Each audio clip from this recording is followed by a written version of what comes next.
The most famous comedian in silent films hung from a clock tower with only 8 fingers. The king of Hollywood made actresses sick during kissing scenes. His smile was completely fake. The teenage rebel who defined cool couldn't see past 4 feet. These weren't small secrets. They were career-ending disabilities hidden behind perfect images. Some used prosthetics. Others relied on camera tricks. And audiences never suspected their favorite stars were suffering every single day. Lloyd. Harold Lloyd became one of the most famous stars of silent comedy. People around the world loved him for his daring stunts. The most unforgettable of all was the scene in Safety Last, where he hung from a giant clock high above the busy streets of Los Angeles. What no one knew at the time was that Harold was doing this with only 8 working fingers. He had lost his thumb and index finger on his right hand in a terrible accident that almost ended his career before it truly began. It happened on August 24, 1919. Harold was at a studio, posing for photos to promote a new film. Someone handed him what looked like a harmless prop, a fake bomb lighter. Harold tried to light a cigarette with it, but the object wasn't fake at all. It was a real explosive, left over from a previous film test. In a flash, the bomb went off. The explosion was so powerful, it tore a hole through the 16-foot ceiling of the studio. Harold's face was badly burned, his skin shredded, and his right hand was destroyed. He lost his thumb and index finger completely. For days, he couldn't see. His face was so injured that even close friends didn't recognize him. Doctors doubted he could act again. They told him maybe he could work behind the camera as a director or photographer. But acting, they thought, was out of reach. Harold didn't give up. Neither did Samuel Goldwyn, one of the biggest names in Hollywood. Goldwyn saw something special in Harold. He refused to let this disaster end Harold's career. He helped arrange for a team of experts to create something no one had tried before, a glove with fake fingers that would hide Harold's injury. The glove was a work of genius. It looked real, with joints that bent and skin that matched Harold's own. The glove even let Harold perform dangerous stunts without revealing his secret. Harold amazed everyone by returning to film less than a year after the explosion. With his prosthetic glove, he did stunts more daring than ever. No one watching knew what he had been through. The biggest test came in 1923, during Safety Last. The scene where Harold dangles from the clock was real. Harold did it himself. He had to hold his entire body weight with only one fully working hand, all while making it look funny and effortless. It became one of the most famous moments in movie history. What made Harold's achievement even greater was that back then, actors did their own stunts. Comedy was physical. Timing mattered. Grip strength mattered. Harold figured out how to adapt. He changed the way he grabbed and held things. He planned his moves carefully, so no one could tell anything was wrong. His character, the cheerful, determined young man with round glasses, fit him perfectly. It helped him hide the truth and turn his real struggle into comedy that inspired millions. The accident left scars that were more than skin deep. Harold later admitted he felt anxious about how he looked and what he could do, but instead of letting it stop him, he poured that feeling into his work.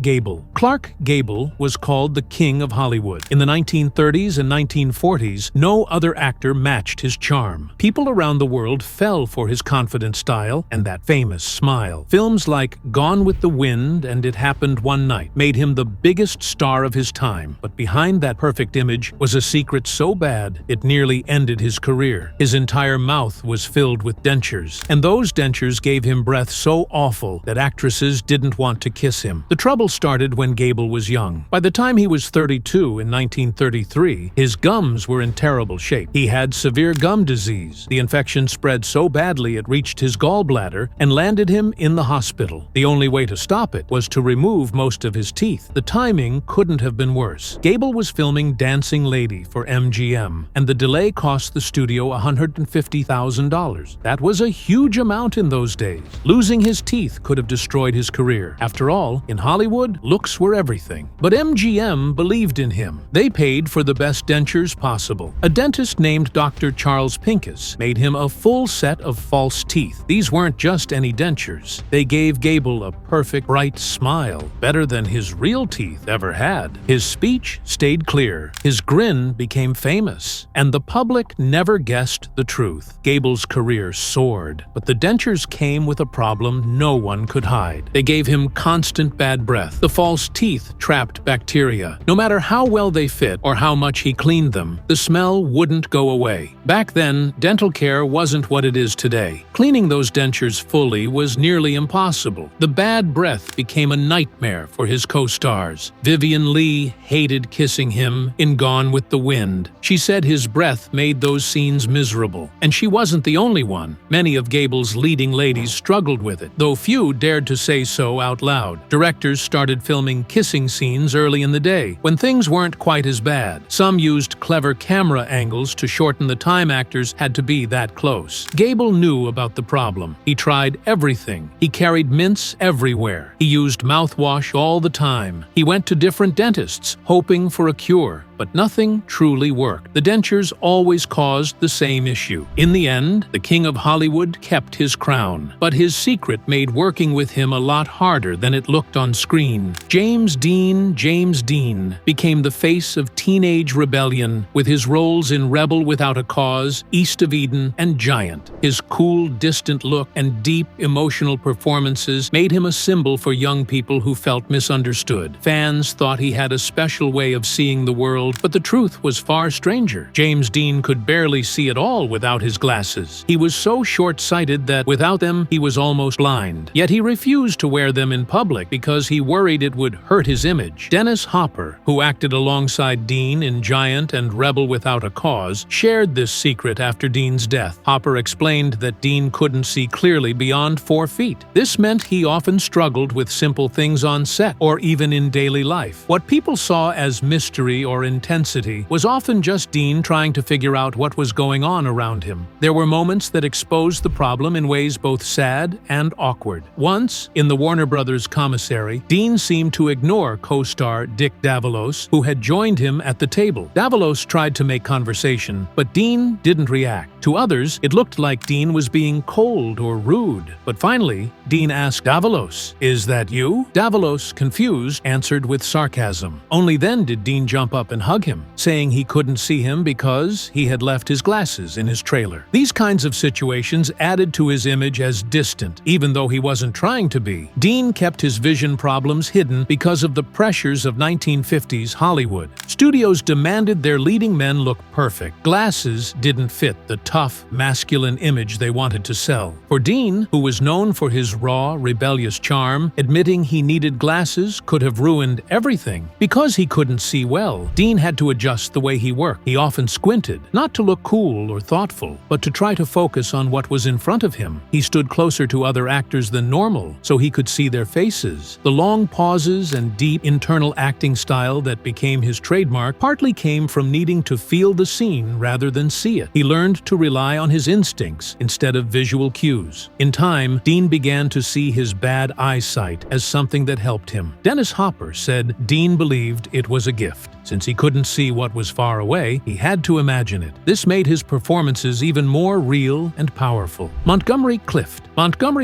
was once seen as Hollywood's most beautiful man. His face, soft voice, and deep emotional acting made him different from the usual tough leading men. He starred in hits like A Place in the Sun, From Here to Eternity, and Red River. People compared him to Marlon Brando and James Dean, but one night changed everything. On May 12, 1956, Clift went to a dinner party at Elizabeth Taylor's house in Beverly Hills. As he drove home, he lost control of his car. His car smashed into a telephone pole with such force that people thought he was dead. The crash left him with terrible injuries. His nose and jaw were broken into pieces. His teeth were knocked out. The nerves on the left side of his face were badly damaged. His face was never the same. The left side became partly paralyzed. It was hard for him to speak clearly or show emotion with his face. For an actor, this was heartbreaking. Elizabeth Taylor saved his life. She ran to the wreck, pulled out his broken teeth so he wouldn't choke, and stayed with him until help came. But no one could save his career or his peace of mind. The press called it the crash that changed Hollywood. His beauty had been as important as his talent. After the crash, that beauty was gone. Clift had surgery after surgery, but his face never healed fully. The pain stayed with him. him. He turned more and more to pills and alcohol to cope. Filmmakers had to find ways to hide the damage. They used shadows, clever camera angles, and soft lighting. Clif learned how to tilt his head just right. He tried to control his expressions so people wouldn't see the weakness on his left side, but it was hard. Scenes that once took 1 or 2 takes now took many. Acting, which had come so easily, became a struggle. What hurt Clif most was what he saw in the mirror. He used to take pride in his looks. Now he stared at his reflection, hoping for signs of healing that never came. He felt trapped in a face that didn't feel like his own. His perfectionism made it even worse. Nothing he did seemed good enough anymore. Still, Clif kept working. In Judgment at Nuremberg, his damaged look added power to his role, but his career had changed forever. The studios no longer saw him as a star who could lead a film. The kindness of some directors and actors wasn't enough to protect him from Hollywood's harsh standards. Clif became a sad symbol of how quickly fame fades when beauty is lost. Buster Keaton. Buster Keaton was called the Great Stone Face because of the way he stayed calm and serious while the world fell apart around him. People loved the way he never flinched, no matter how wild or dangerous the scene. His silent films like The General, Sherlock Jr., and Steamboat Bill Jr. became famous for stunts that looked impossible. He did them all with a straight face, as if nothing could touch him. But behind that steady look was a painful secret that no one knew for decades. Keaton was performing with a broken neck, an injury so serious it could have ended his life or left him paralyzed. It happened in 1924 during the making of Sherlock Jr. Keaton was filming a stunt that showed how far he would go to make people laugh. He ran along the top of a moving train and grabbed a water spout as the train passed under it. The idea was simple. The water would help him swing safely to the ground, but the force of the water was much stronger than anyone expected. When Keaton grabbed the spout, the blast of water hit him like a hammer. It knocked him off the train and slammed him down onto the tracks. His neck broke at the second vertebra. In most cases, that kind of break would kill a man or leave him unable to move.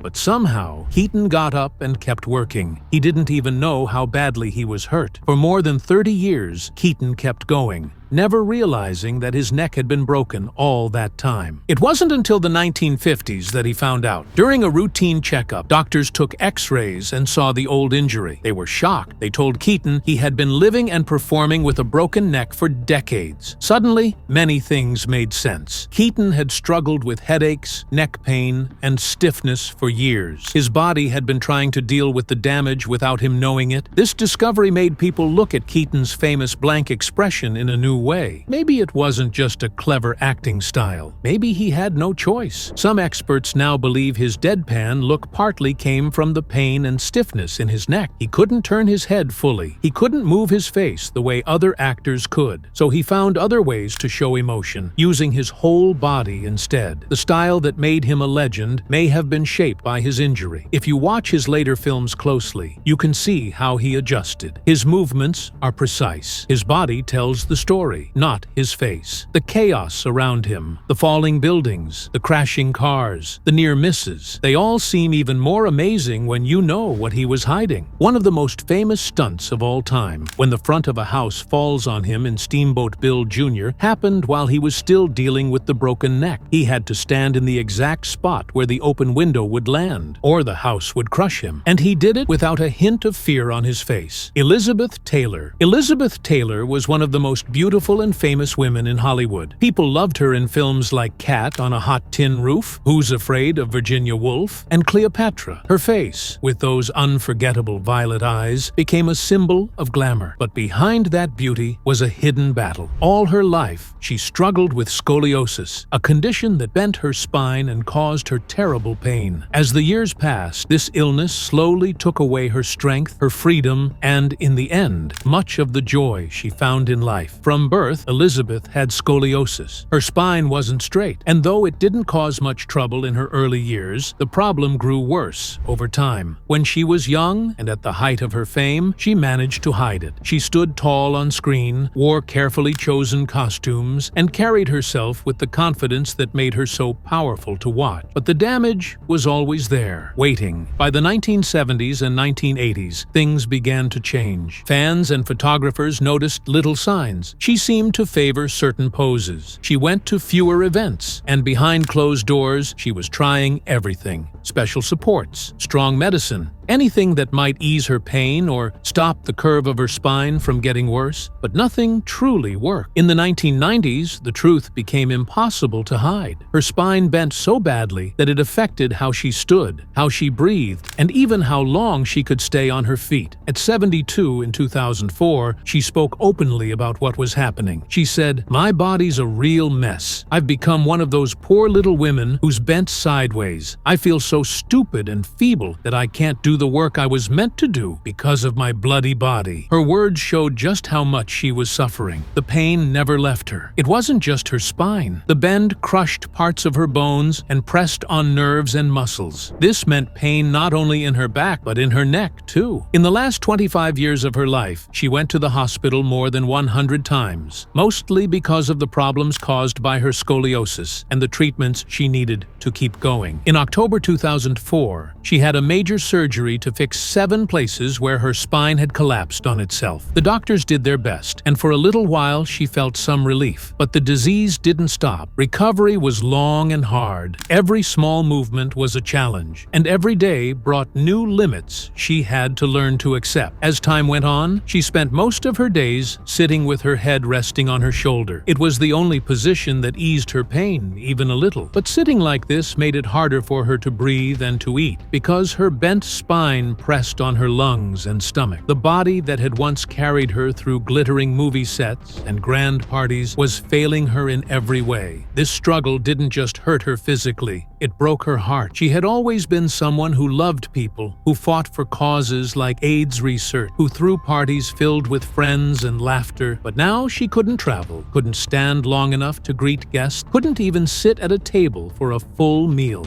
The life she loved slipped further and further from reach. Her appearance changed too, and that was one of the hardest parts. The woman who had been known for her beauty saw that beauty fade. The curve of her spine changed how she looked. Her once proud posture turned into a painful hunch. She dressed carefully and tried to pose in ways that hid it, but she knew, and it made her shy away from being seen. In 2010, when she was 78, she faced a terrible choice. Doctors offered more surgery, but the risks were high and the hope was small. The pain in her neck was unbearable, but she felt too weak to go through another long recovery. She chose to stop. She decided to spend her final days without more operations, holding on to what little peace she could find. It was a brave choice and a sad one. Marilyn Monroe. Marilyn Monroe's beauty and charm made her one of the most famous women in the world. People saw the platinum blonde hair, the dazzling smile, and the unforgettable voice. But behind that image was a woman who lived in constant pain. From the moment she stepped into the spotlight, Marilyn was hiding a terrible secret. Her body betrayed her at every turn. The world cheered for her in films like Some Like It Hot, The 7-Year Itch, and Gentlemen Prefer Blondes, but few knew the agony she endured to keep going. Marilyn suffered from endometriosis. It was a condition few understood back then. Tissue like the lining of the womb would grow where it didn't belong. Every month, her body would swell and bleed on the inside with nowhere for the blood to go. This left her in terrible pain. Sometimes she could barely stand. The pain could last for days. People whispered that Marilyn was difficult or lazy when she showed up late to sets or missed work. The truth was far sadder. She was just trying to survive. Marilyn longed to be a mother, but her illness made that dream slip further away each year. Between 1956 and 1962, she lost at least 4 pregnancies. One of them was in 1957. It was an ectopic pregnancy. The baby grew in the wrong place, her fallopian tube, and the doctors had to end it to save her life. That loss nearly broke her. Each time she lost a baby, Marilyn felt more guilt, more sorrow. Fame meant nothing compared to the emptiness she carried in her heart. Doctors tried to help, but the treatments were rough and often made things worse. In 1952, before surgery, Marilyn wrote a desperate message. She taped it to her stomach, begging the surgeon not to remove her ovaries. She was terrified that she would lose any chance of becoming a mother.